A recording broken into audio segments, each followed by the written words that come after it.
Hello and welcome to the C programming language course. This is part 1. In this tutorial, we will learn how the C programming language works, the basic C structure, and what do we need to start learning C programming. So first, I will be using the Visual Studio Code text editor, which you can download from the internet. So just search in Google Visual Studio Code and you will download the this text editor. If you don't want this or you don't have it, you can use another text editor of your choice, but I really recommend you this one because it makes life easier and it's a good one. So first, what is C? So C is a kind of old programming language, but it's pretty important. In order for us to start working with C, we need to have a C compiler, which will translate the C code we write into an executable that the machine can understand. So as requisite for this course, you will have to be running a Linux distribution and you'll have to install either the GCC compiler or the CLang compiler. If you are on a Debian-based distribution like Debian or Ubuntu, you can install the compiler in the following way. You can open a terminal. So Visual Studio has a terminal included which can be opened by pressing Control and the key that is just below the escape key. So you click that and the terminal opens and you press that key combination again and the terminal will be closed. So inside the terminal right here, if you are on a apt-based distribution like Debian or Ubuntu, so I really recommend you installing either Debian or Ubuntu, but if you're kind of more experienced, you maybe can do the same with another distribution. So what you have to do here is type the following. You will have to type sudo apt install clang, okay?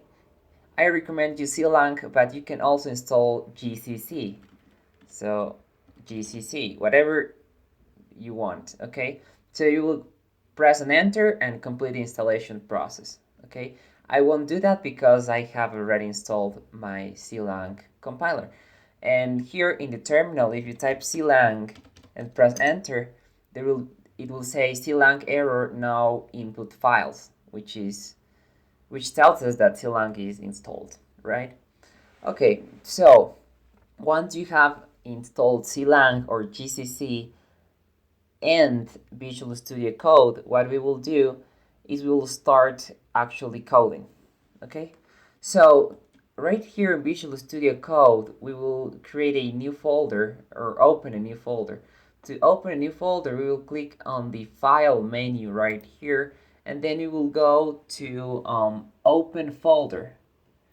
And there in Open Folder, you will create a new folder. In this case, I'm calling this folder C1, okay? And you will press in OK, and your folder will be opened, right? So I have done that already, and here is my C1 folder, which is empty. The next thing we have to do is to create our first source code file. So here we click on this new file button, and for the name we will call it c1.c, okay, which means the tutorial number 1 of C. And the C files end with the .c extension, okay? So the file has been created right here, and we're ready to type our C program. Okay, the basic structure of a C program is pretty simple actually. So if we want to create a hello world program, we will do the following. We will start by typing $sign or hashtag, and then we will type include stdio.h, okay? So this is the way we include an external library or file to our C program. This will be the only library we will be including right now because it enables us to get input from the user and also output to the screen. So now we have to create the main function. To create the main function, we will type the following. We'll type int main, okay? And we will open a bracket right here and we will return 0. As you can see, this is the main function, and this is kind of the simplest C program that we can make. To format the document in Visual Studio Code, we can press Ctrl-Shift-I, and as you can see, it will be formatted kind of in a more ordered way, which is awesome. So right now we have our first program, but we want the program to print hello world. To do that, we're going to type printf. We will open parentheses and double quotes. We will say hello world. Okay, so this is kind of our first program we will print right here. So how do we run this program? Well, first we have to compile it and then we have to run it. To compile it, we will open the terminal, and if we type ls and enter, which means list the files that exist in this directory, there we can see that we have our c1.c file. So if we want to compile that file using clang, we will do and type clang, and we will say c1.c.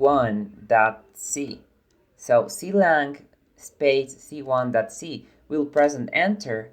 The program will be compiled, and if we go and say ls again, now we can see that the compiler has created a new program which is called a.out. So that is our actual program that can be run on our computer. So to run that program, we have to do the following. We have to type ./a.out. The / means run the a.out program that is in this current directory, kind of saying local. Okay, we press and enter, and as you can see, the program prints hello world, exactly what we told to do. Now, as you may see, when after we print hello world, the new terminal comment is shown there, which we don't want that. So we want to show it in the next line. So to fix that, we will go to our code, and here in hello world, we will enter a backward slash and the letter N, which means new line. This means N escaped. Okay, so this won't be printed. The N won't be printed. What this means is please print a new line. Okay, so we're gonna save this one. We're gonna go to the terminal. We're gonna go again and say clang space c1.c, and as you can see, the program is compiled. And now to run it, we press ./a.out, and as you can see, now we print hello world and a new line, which is exactly what we want to do, which is awesome. Okay, so this is the basic workflow to code in C, which is pretty easy. We can make this even easier by creating a file that will contain the clang commands. Okay, so to create that file, we will press here new file, and this file will be called cc. Okay, which means compiler, kind of, yeah. Okay, and right inside this file, we're gonna type clang, and if we want to change the name, if we don't want the a.out name, we can change it here. So to change the name, we do the following. So we first give it the source file name, which is c1.c. Okay, and then we will press -o space, and now the output name. So -o enables us to specify the output name of the executable file. In this case, we will call it C1. Okay, we will save this file. We will switch to the terminal, and if we go and run cc by saying /cc, then it says permission denied. So we have to enable the program to run. To enable permission in Linux, the running execution permission, we will do the following.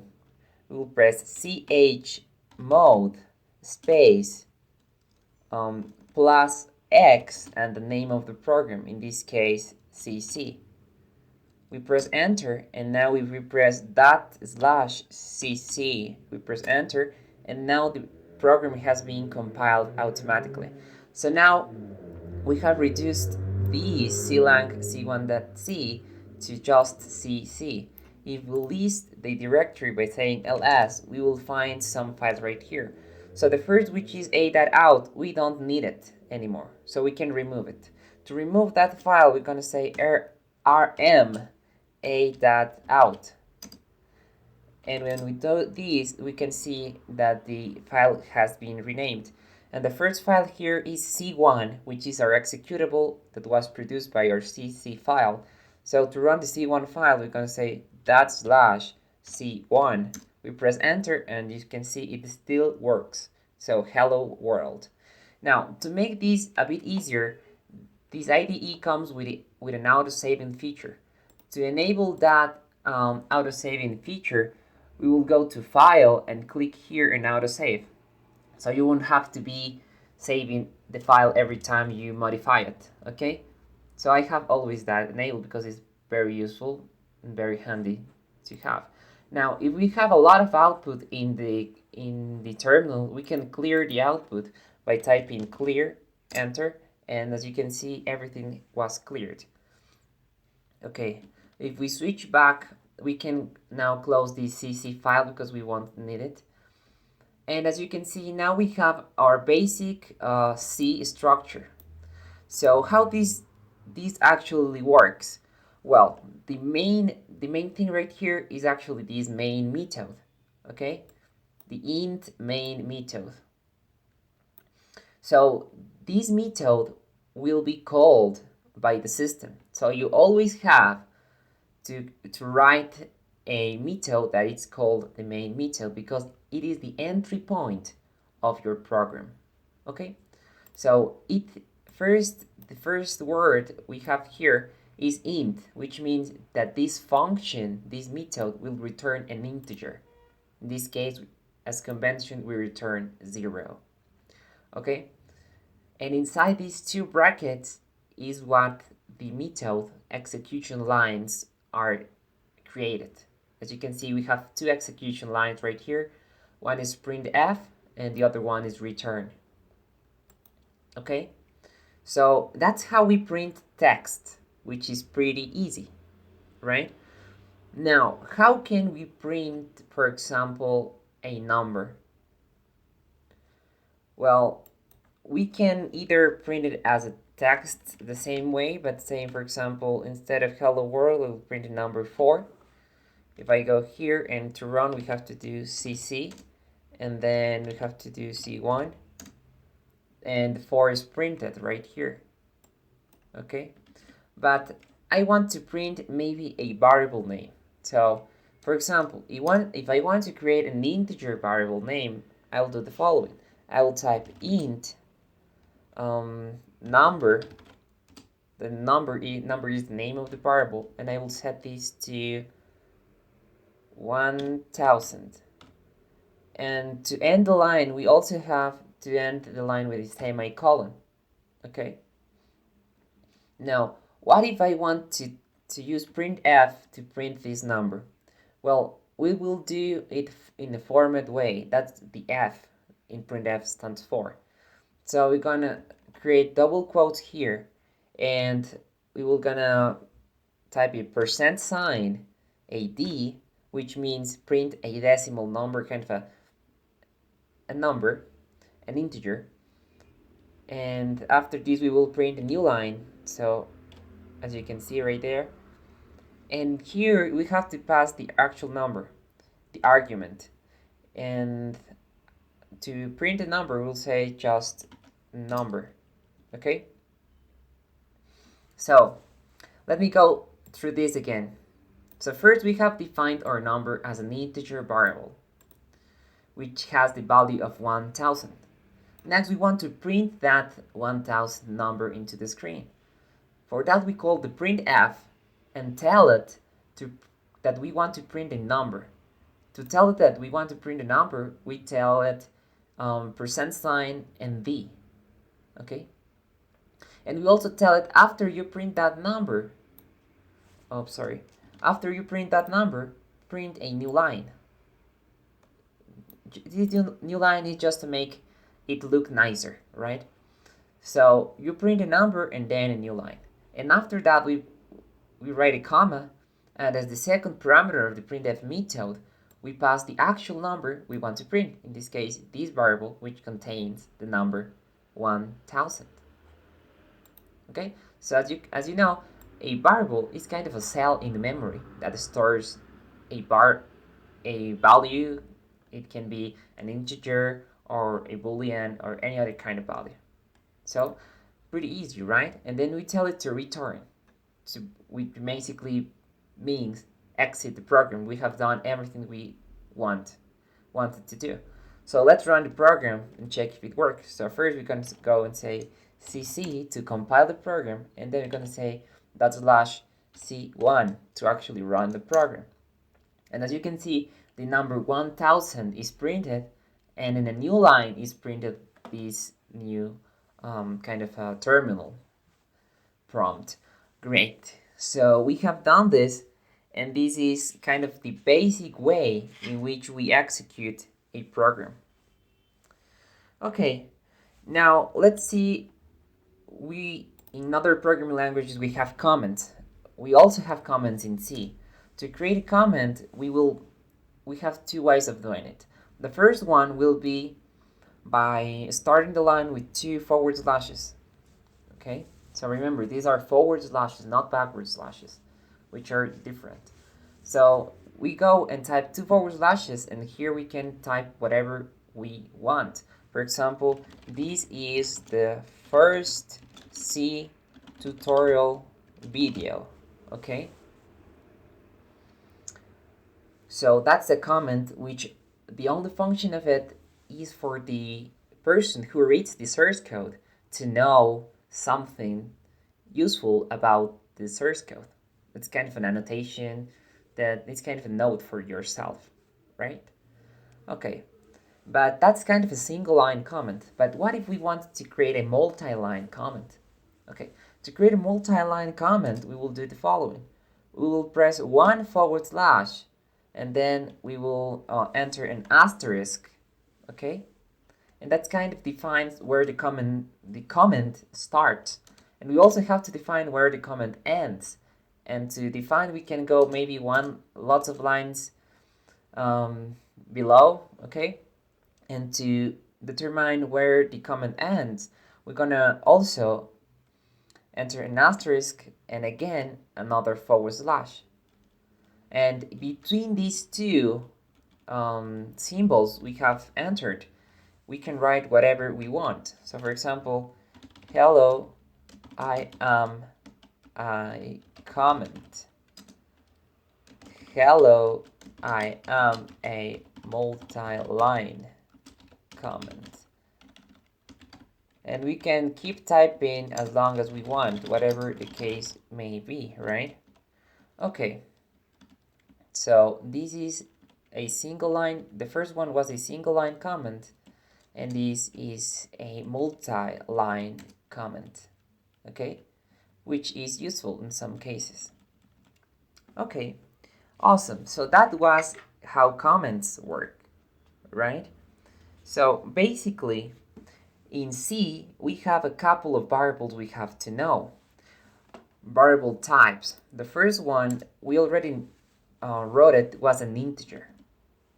So an integer stores 4 bytes. So it needs 4 bytes. So occupies 4 bytes of memory. So this is just the size of it. You don't have to memorize it. So if you want to kind of use a smaller number, you don't need 4 bytes, because 4 bytes can represent up to 4 billion numbers of the number 4 billionth, which is a lot, which you may need that, but sometimes you may need something smaller. Something smaller than an int is a short. So you can say short is the half of an int, right? So for example, short, I will call it I am a short. I am short, for example. And this number occupies only 2 bytes, and this can handle up to, in signed way, it can handle up to, I think, 15,000. Let me check. I think it was 15,000. Oh no, 32,000. So short goes from, oops. So these variables can store positive and negative numbers. For example, this can store -4. The int one can also store negative. All of them can store negative. And this variable needs 2 bytes, okay, of memory. So, oh, and remember to end the line with a semicolon, right? So we can also write comments after we ended the line, as you can see right here. So that's an int, which requires 4 bytes, and this is a short, which requires 2 bytes. And we also have one that requires 1 byte, which is a char. I will call it char.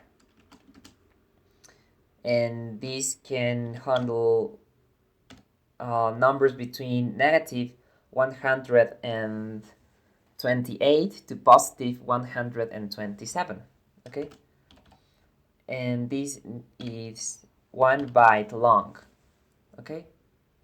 So maybe if we want to order these guys, we will kind of change them and write first the smaller ones, and then we will write the larger ones. So we start with char, then we go with short, then we go with int. So if you guessed, if you wonder if there's a variable that needs 3 bytes, well, there isn't. So the smallest one is a char. The next one is a short. The next one is an int. Okay. And we also have a long. Well, a long is able to either hold 4 bytes or 8 bytes, which is kind of 64 bits wide. Okay. So as you may know, 1 byte is 8 bits. Okay. 1 byte equals 8 bits, right? And 2 bytes equal 16 bits. So 2 times 8. And 4 bytes equals 32 bits. So if we define a long, we can use up to 8 bytes, which are 64 bits. So basically that's how this works, but sometimes the C language, which is kind of old, in that time in where the C language or C specification was made, the longest size or bit width was 32 bits. So the long in some machines is 32 bits. So in order for us to access the 64 bits of the machine, because nowadays almost every machine is a 64-bit machine, we have to do and write long, okay? And this will be long. And as we are changing this, we can also change the number to int. And of course, when we print it, we also have to change it to int. Okay? So Great. And here in the I am long, we can set this to a very long number, really, because it can store really long numbers. So let me move this a bit to the left, to the right, actually. Okay, for us to visualize it better. So we start with 1 byte. So a char is 1 byte. Okay, a short is 2 bytes. An int is 4 bytes. And a long is 8 bytes, which is 64 bits. So the most used ones are the first 3. Sometimes you also require kind of 64 bits, but not very often, right? Okay, so we will do some experiments to know how this works. And as a way of doing these experiments, we will introduce the for loop. Okay? So we will introduce the for loop that will enable us to understand how these variables work in C. So to do that, we're going to create the following for loop. We're going to say for, we open parentheses and say int I equals 0, right? I less than 1000, for example, and I plus plus, which this is saying is run this loop 1000 times. So how do we specify this in this way? Well, we start with 0, then we go with 0 up to 999. So we have 999 plus the 0 state is 1000 states. And we will be incrementing this variable, the I variable. This means I plus plus means increment variable until it is less than 1000. Okay? And inside these, we will print the state of a character. So what we will do will be the following.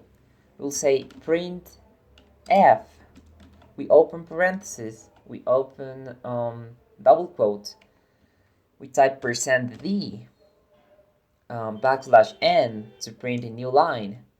And what we will print here, we will first starting to understand the char or the cart variable. So we're going to print I am char.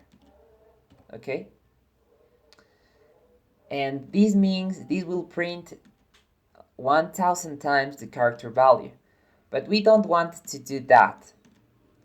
But the problem here is that the character value, well, first we will initialize it to 0.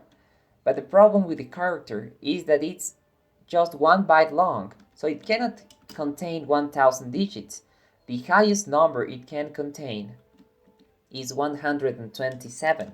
So it goes from minus 128 to 127, including 0, of course. So I will initialize this to 0, and I will print the character, and after every time I print it, I will increase the IAMCHAR variable. To increase the IAMCHAR variable, we do the same we did with the I variable. So you're gonna say, after we print f, we're gonna say IAMCHAR, and we'll press plus. We'll also say plus plus. We increase the value of IAMCHAR by 1. This is what plus plus means. Okay, so now let's compile this and check how this works. So you're gonna say cc to compile, and that's /c1. And as you can see, we have lots of numbers that the program has printed. And if we go to the beginning of the program right here, we can see that it starts printing with 0, which was the number we initialized the program to. Then it goes up and goes up and up and up and up until we reach 127, which is the maximum value. But what happened here? Since it cannot store more values, it carries the 1 to make it a negative number. And so it goes to the smallest number, or the largest negative number if you want to call that way, which is minus 128. And it goes from there down again, adding 1 until it goes to 0 again, and again it goes to 127, and then it goes again to minus 128. And this is kind of a integer overflow because it doesn't have more space.